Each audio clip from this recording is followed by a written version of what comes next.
Mainit at maraming tao, yan madalas ang eksena sa lansangan ng Maynila. Pero sa isang kalye roon, isang 80 anyos na lola ang nag-e-enjoy sa paglalako ng paborito niyang panghimagas na sikat sa Masbate. Para bigyan ng mukha ang Manila.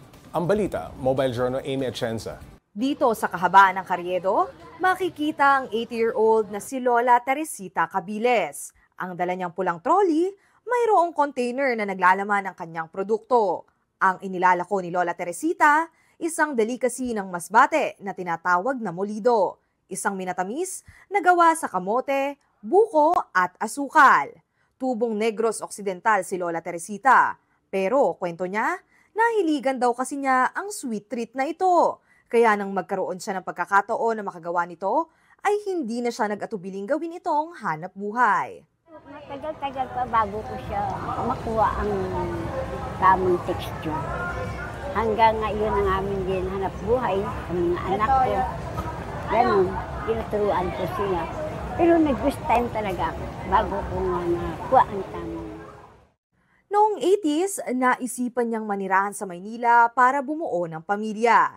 Pero nang mabiyuda, nahirapan siya palakihin ang kanyang dalawang anak, kaya ang pagbebenta ng molido na lang din daw ang naging kasangga niya.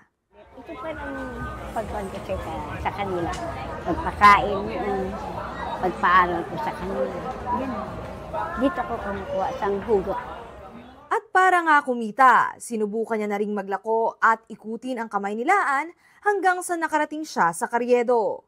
Talaga yan. Gabot ako sa